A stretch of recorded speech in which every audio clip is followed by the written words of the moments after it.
Assalamualaikum warahmatullahi wabarakatuh. Salam budaya. Kembali saya Syamsul Hilal Ramsah untuk membahas tentang tema kebudayaan. Hari ini kita ingin membahas tentang bagaimana peta kekuasaan pada tahun 1300-an di daerah seputar Bone Sopeng Wajo yang hari ini kita kenal.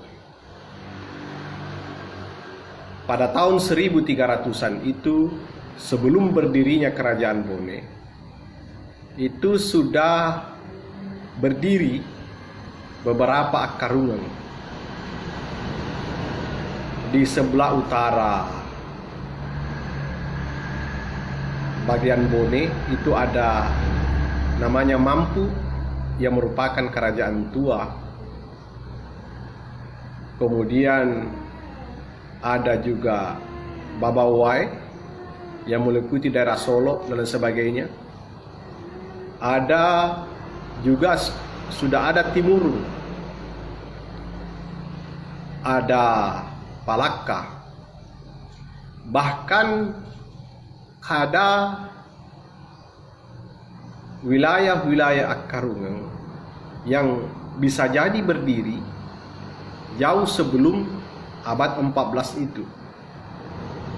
Bisa jadi dia berdiri tahun 1000-an.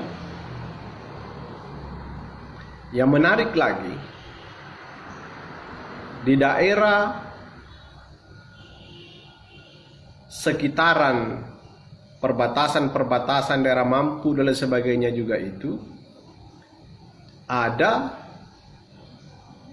wilayah yang dibuka oleh Datu Lu yang bernama Labu Satana. Labu Satana membuka wilayah yang kemudian disebutnya sebagai Wewang Riu. Itu disebutkan dalam Lontara Suku Nawajo halaman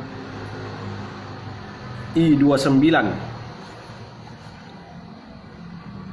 Berbunyi, nang katona luue toare letuk ritanaugi timpak wanua nasengitanana riwewang riu yana ritu cenrana gangkanna bola alena datue engkanire cenrana marenrang acapurenna si kore-kore manemui matu ro taue siat tekang to wang riue to babawawe to mata jange to timurunge si ala si pobaine si polakai riasem manemu toi ogi wanoanna riaseng tanah ogi. Artinya, maka datang pula lah orang-orang Luwu ataupun orang Wara tiba di Tanah Ogi untuk membuka negeri. Mereka menyebut negerinya itu sebagai Wewang Riu, yaitu meliputi Cenrana hingga Bola. Cenrana hingga Bola itu berarti dia daerah sudah masuk Wajo. Adapun halnya sang Datu sendiri tinggal menetap di Cenrana. Jadi dalam prinsip pemerintahan kerajaan Luwu, di mana Datu bermukim, maka disitulah pusat istana.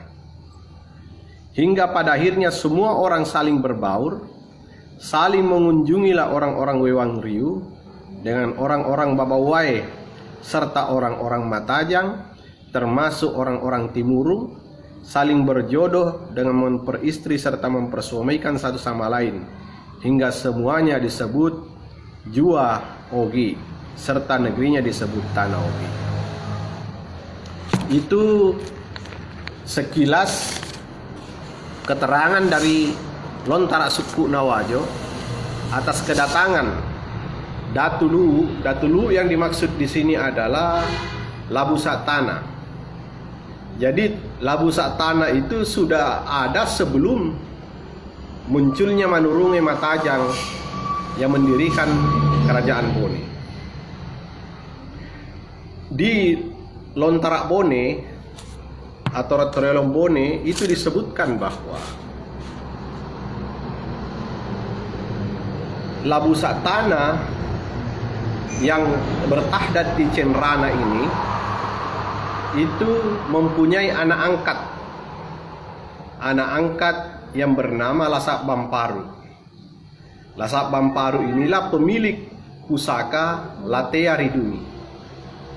Siapa Lasak Bamparu itu? Lasak Bamparu itu disebutkan dalam Lontara Mampu itu anak dari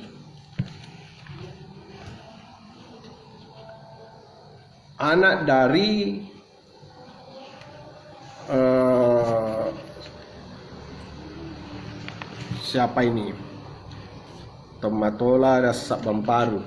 Ini anak dari Wek Tenri Petang.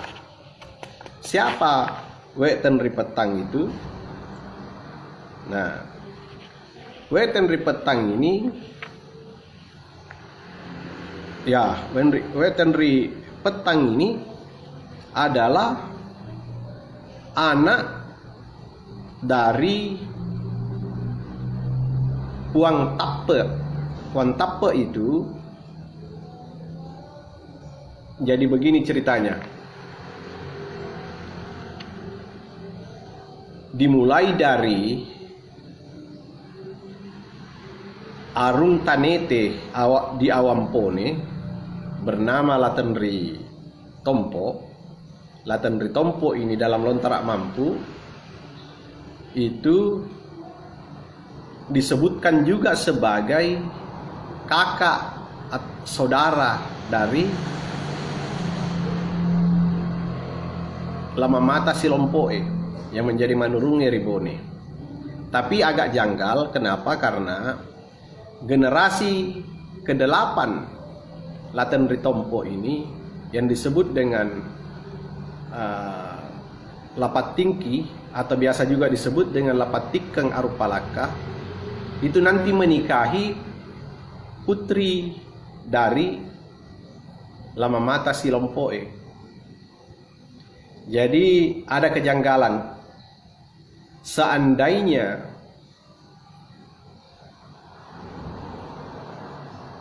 yang dinikahinya itu adalah generasi, yang menikahinya itu adalah generasi ketiga, itu masih masuk akal. Tapi ini generasi ke-8. Generasi ke-8. Tapi wallahu alam, karena inilah keterangan dari Lontara Mampu. Bisa jadi lain ibu, bisa jadi memang kalau lain ibu sudah kakek-kakek sekali, masih ada istrinya yang sangat muda, bisa jadi. Tapi terlalu jauh jaraknya sampai ke generasi ke-7.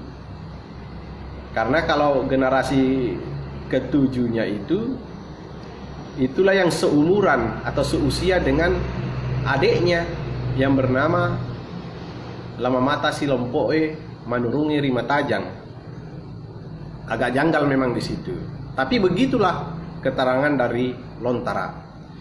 Nah, karena anaknya Lamamata Silompoe ini yang kemudian dinikahi oleh Lapat Tingki Arupalaka, yang kemudian nanti anaknya lah yang mewarisi kerajaan Bone yang kita sebut dengan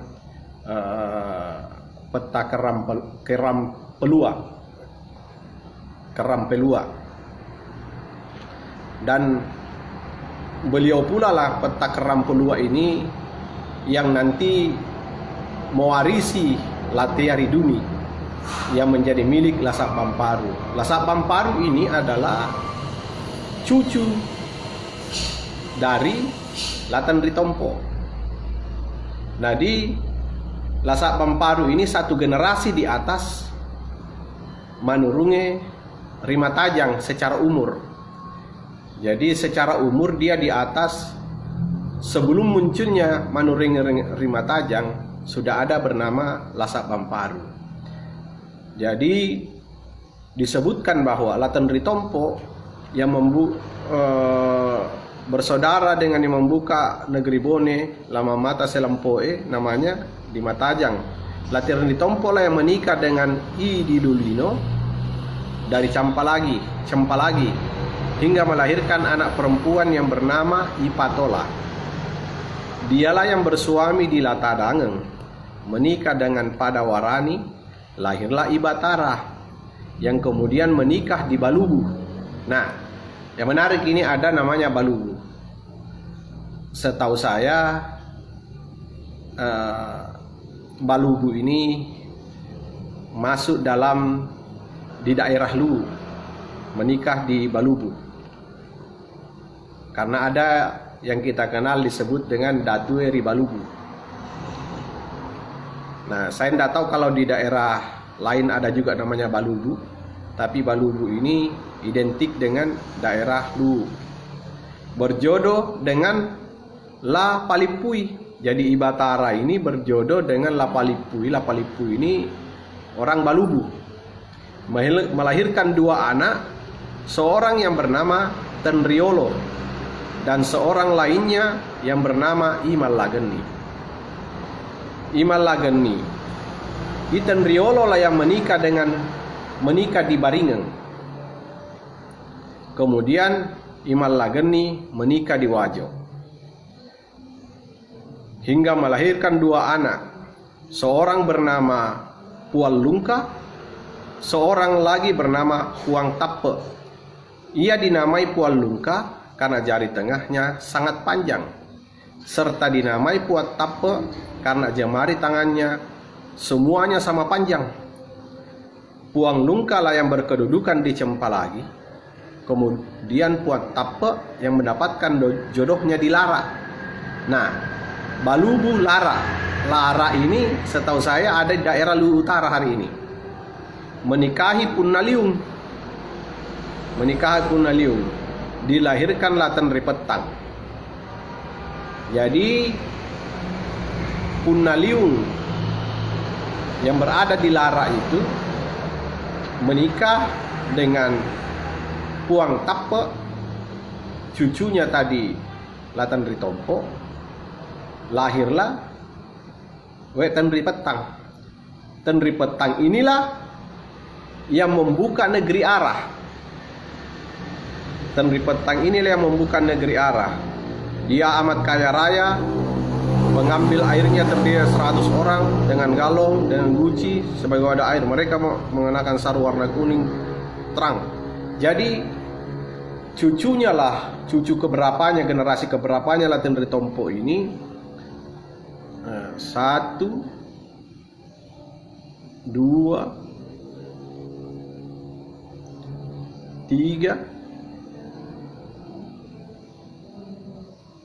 4, 5. Jadi Tenri Petang itu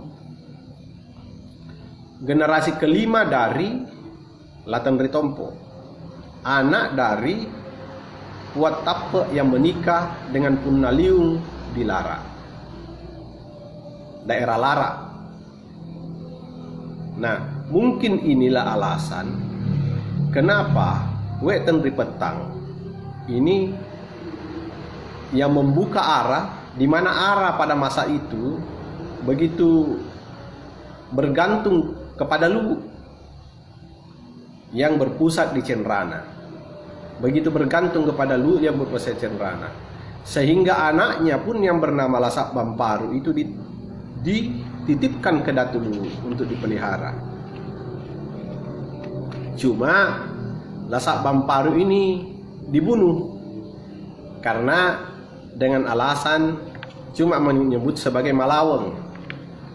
Nah, Malaweng itu ada banyak macam, bisa Malaweng Kedo, Malaweng bicara, Malawa Pakita. Jadi Malawa Kedo itu berarti dia berlebih-lebihan dalam perbuatan. Malawa bicara itu biasa berlebih-lebihan dalam berbicara. Malawa Pakita itu juga itu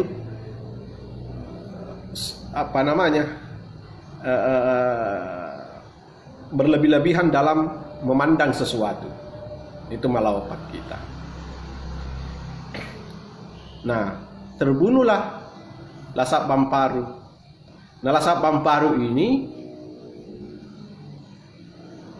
memiliki pusaka yang disebut dengan Latea Riduni. Lhasa Pamparu berwasiat sebelum wafat agar supaya beberapa hartanya termasuk pusakanya itu dikubur bersama dengan dirinya.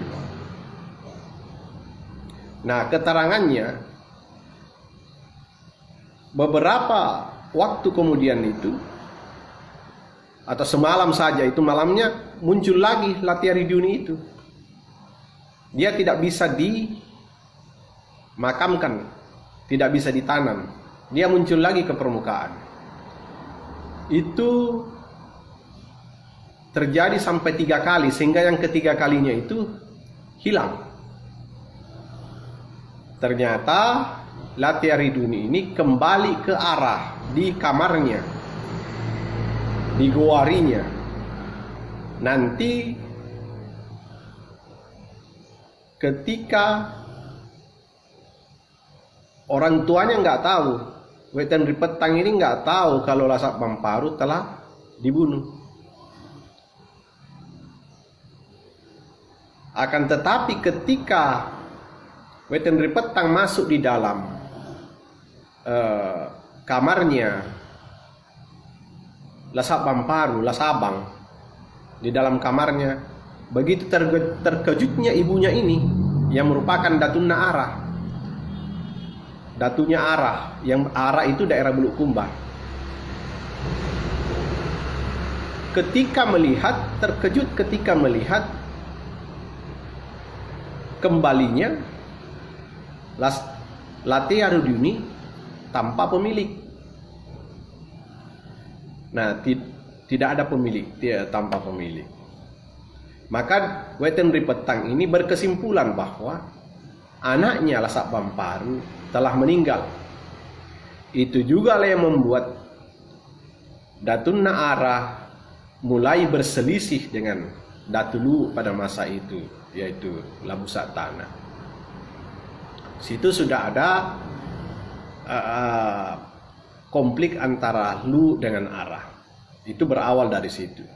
Yang sebelumnya Arah itu bergantung kepada Lu, itu akhirnya kecewa dengan Datulu. Lhasa Pamparu apa hubungannya dengan Palaka? Karena saudaranya inilah nanti yang pada akhirnya menurunkan generasi ke Lapat Tinggi tadi, Arupalaka tadi.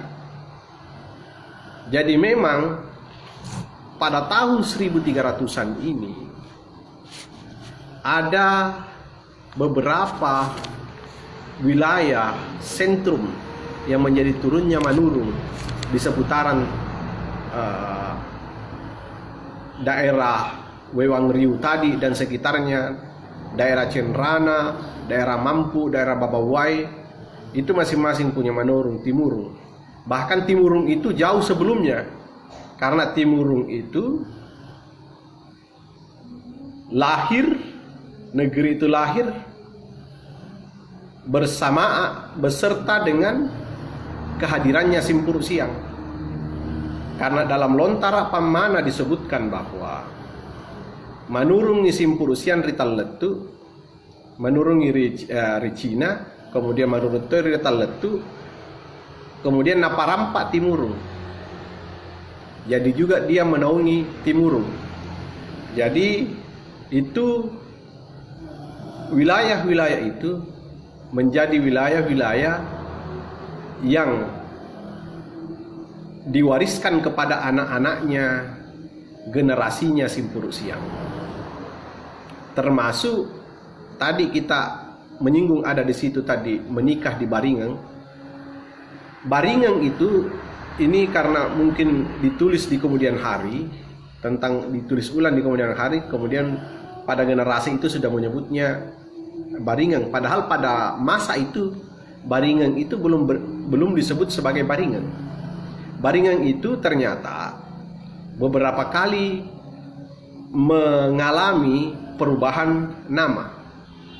Kalau dalam Lagaligo itu dia disebut dengan Wawo Onro, itu pada Pase Galigo. Nah, pada Pase Tomanuru, pada Pase Lontara itu disebut dengan Wawo Lonro. Kenapa disebut Wawo Lonro? Kenapa di Pase kenapa disebut Lonro? Ini berdasarkan sejarah Lontara, baik itu Lontara Luwu, Lontara Pamana maupun Lontara Mampu ini menjelaskan bahwa bahkan Lontara Mampu itu memperjelas jenis kelamin Simpuruk Siang. Simpuruk Siang itu dalam Lontara Mampu memperjelas bahwa beliau adalah seorang laki-laki yang kemudian menikahi yang tompok di Luwu yang bernama Wek Dalakuma, yang biasa juga kita sebut Wek Patian Jala. Wek Patian Jala itu disebut dalam Lontara Takarungan Luwu. Nah, ternyata dia adalah orang yang sama dengan Wek Dalakuma, melahirkan, kalau di Lontara Mampu cuma menyebut melahirkan 2 orang anak yang bernama Batari Toja, yang kemudian nanti menjadi Datu Cina.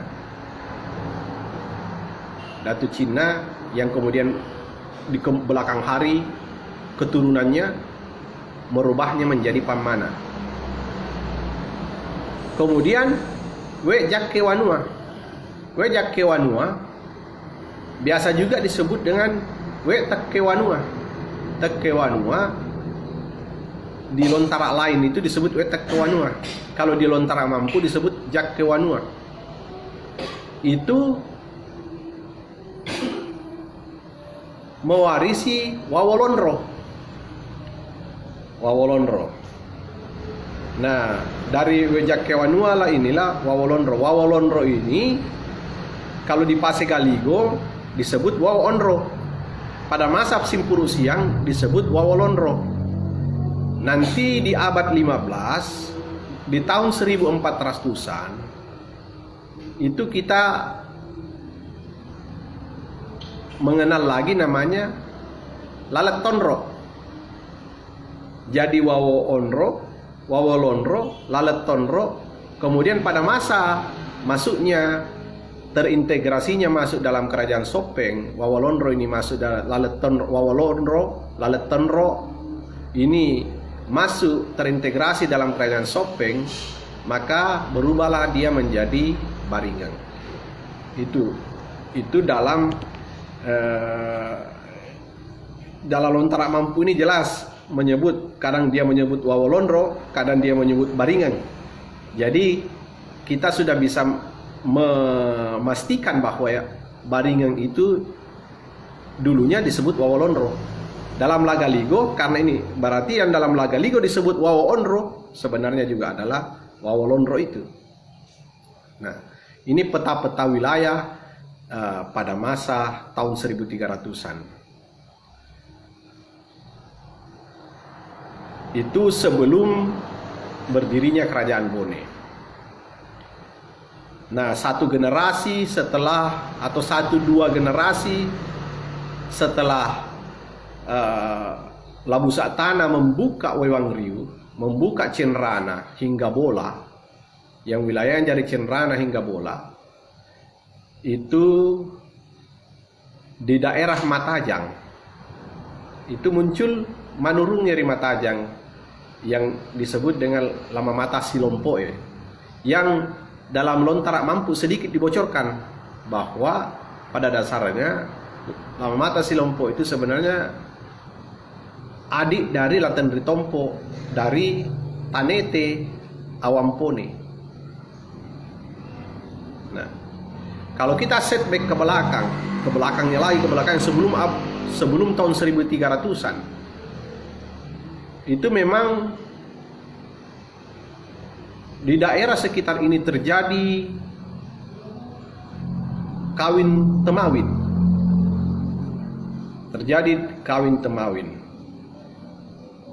Pusat penyebaran nasab itu dari Lu tadi yang juga adalah Cina, Lu Cina dan Timurun pada masa Simpuruk Siang, karena Simpuruk Siang ini wilayahnya Simpuruk Siang semua. Kemudian ada Mampu di sana menjadi sumber nasab, penyebaran nasab. Kemudian kawin temawin antara darah Lu, darah Mampu, kemudian Babawai, kemudian Oting dan lain sebagainya. Kemudian membuka arah, ada Palaka. Ini nanti darah ini bergabung-gabung. Nah, makanya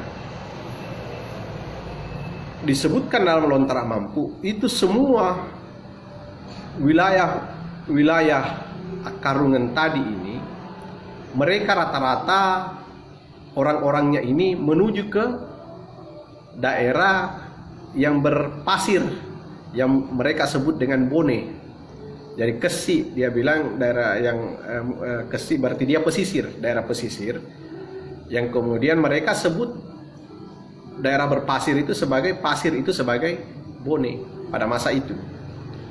Nah, mereka mendirikan perkampungan. Bisa saja karena banyaknya pendatang baru ke daerah baru itu, membuka daerah baru itu, sehingga terjadi namanya konflik kepentingan. Muncullah Tomanurung di daerah Bone itu. Tapi ingat, sudah berdiri, sudah ada Palaka pada masa itu. Dan ketika berdiri, ada sesuatu yang menarik di sini. Ketika menuruni Rimatajang, yang menarik itu sebenarnya karena termasuk Arup Palaka ikut menobatkan menuruni Rimatajang ini. Tapi di kemudian hari mereka berperang antara kerajaan baru yang berdiri yang bernama Bone dengan kerajaan Palaka. Ini perang pada masa Petapan Rebesie, anak dari Lama Mata Silompoe, generasi keduanya menurungi, yaitu Petapan Rebesie itu berperang dengan Lapat Tingki. Ini berperang Lapat Tingki. Cuma karena saudarinya Petapan Rebesie ini dinikahi sama Lapat Tingki atau Lapat Tikeng, dan mereka memiliki anak, melahirkan anak, sementara Petapan Rebesie ini tidak memiliki anak dari darah yang padah, yang sepantaran, darah yang sepadan, karena selalu menikahi orang yang biasa. Nah, yang menarik juga adalah ketika Petapan Rebesie ini berjiwa besar. Dia tidak menghentikan perang. Ada perdamaian karena ada pernikahan tadi antara Bone dengan Palaka. Dan yang menarik itu, tahta Bone ini diwariskan kepada keponakannya yang merupakan anak dari Arup Palaka tadi, anak dari Lapat Tingki dengan saudarinya. Diwariskan kepada itu, dia wariskan kepada keponakannya. Kenapa? Karena dia sendiri belum punya anak yang boco, yang darahnya darah Datu. Bahkan itu saya lupa, kayak itu baru lahir, masih bayi, itu sudah diambil untuk dilantik menjadi Arumpone, meskipun pada masa itu tetap saja untuk sementara masih tetap Petapan Rebesia yang menjalankan pemerintahan. Masih bayi yang ini Petakan Rampelua ini. Petakan Rampelua inilah yang kemudian mewarisi Lasak Bamparu. Masih bayi dinobatkan sebagai Arumpone. Nah, itu ketika berdiri Kerajaan Bone tahun 1300-an. Bone ini berkembang dengan pesat. Wilayahnya berkembang dengan pesat. Wilayah-wilayah yang bergabung dengannya juga itu berkembang dengan pesat, bahkan kemudian melakukan ekspansi, memperluas wilayah. Baik itu ke selatan maupun ke utara. Hingga nanti di tahun 1500-an itu ketemunya dengan Lu di daerah utara, yaitu di Cenrana, ketika ya tahun 1400-an, ketika ada perang antara Ladewa Raja dengan Latan Desuke Mapajunge. Karena ekspansi ke arah utara, ke arah selatan, ke arah utara, betul, ke arah utara. Nanti juga mengekspansi mampu pada akhirnya dijadikan sebagai negeri bawahan, tapi kemudian mampu ini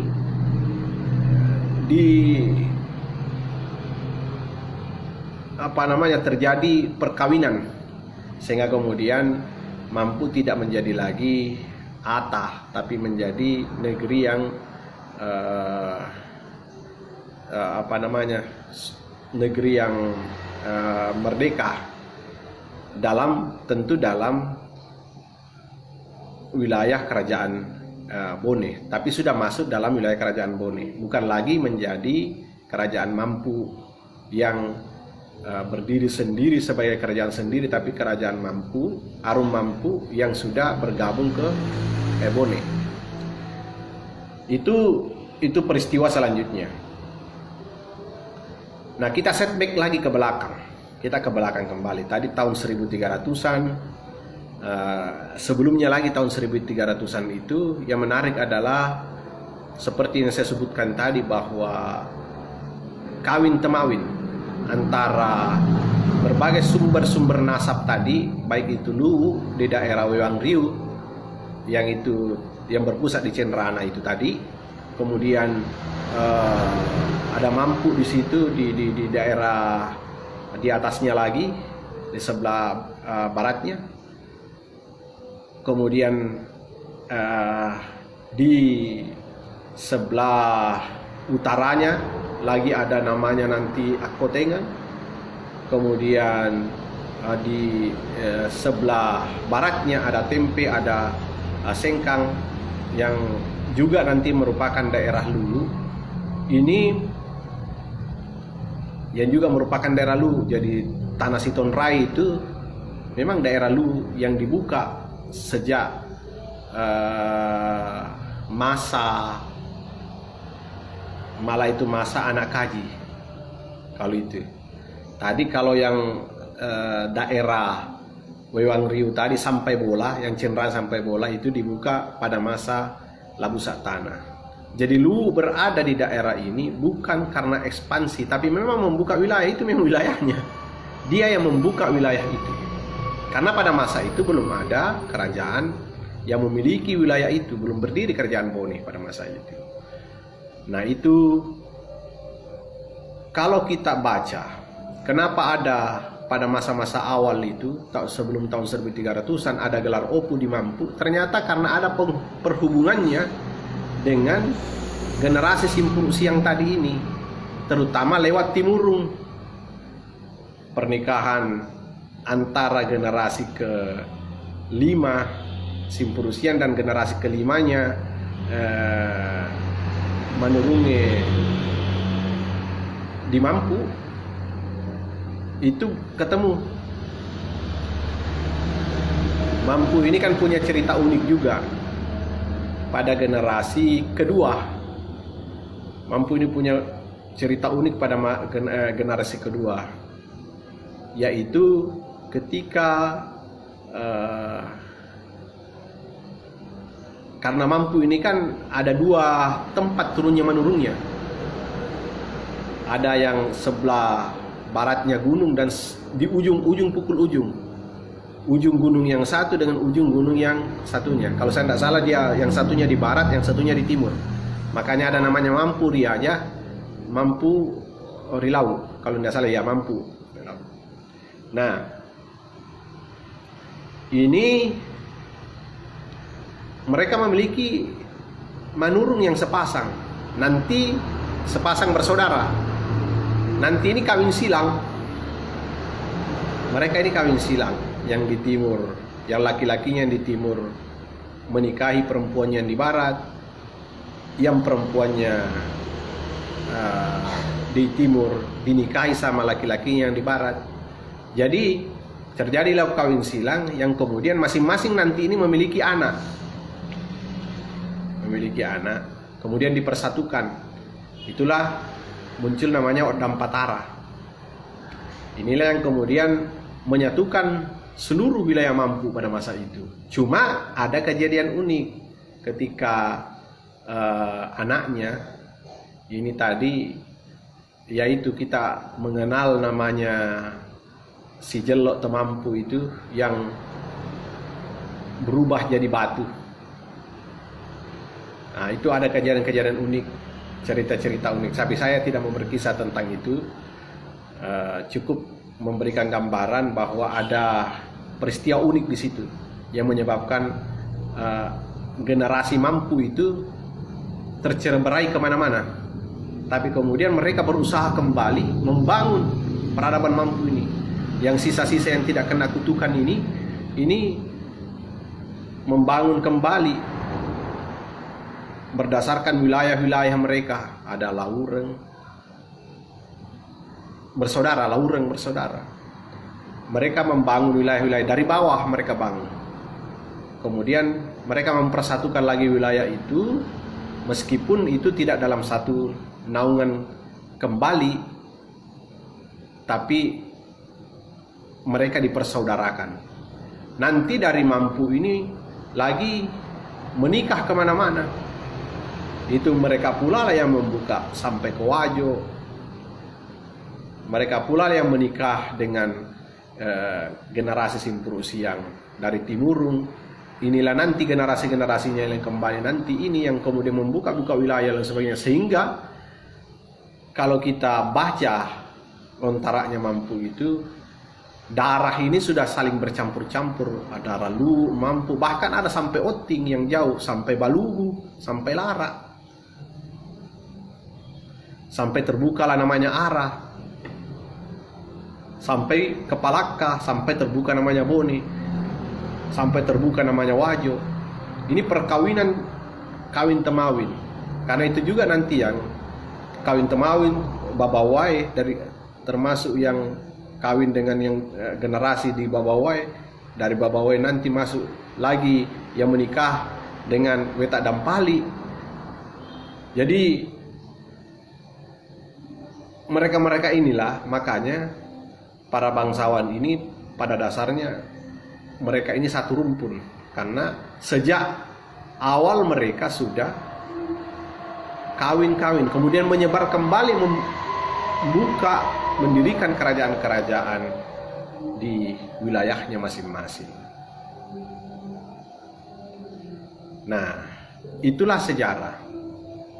Mungkin ini penjelasannya tidak terlalu jelas, tapi minimal memberikan sedikit gambaran bagaimana peristiwa, bagaimana peta di tahun 1300-an dan setback sebelumnya di daerah seputaran Sungai Cenrana, Sungai Walenai,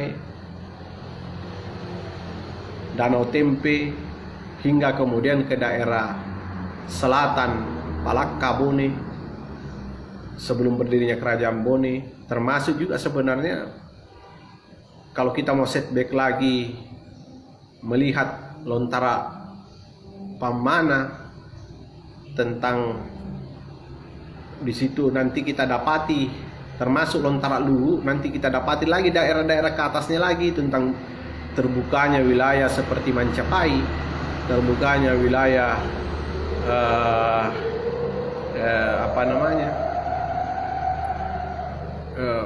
wilayah-wilayah yang seputaran Danau Tempe dan sebagainya itu, Tanah Sitonrai, termasuk nanti terbukanya Apanang.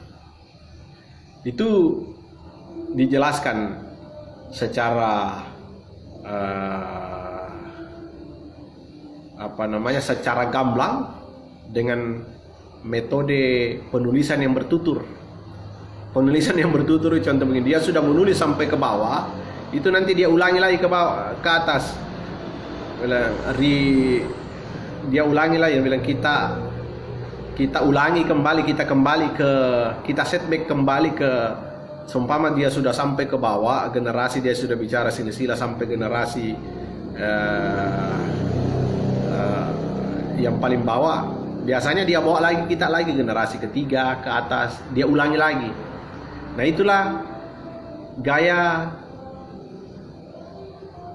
penulisan dengan gaya bertutur.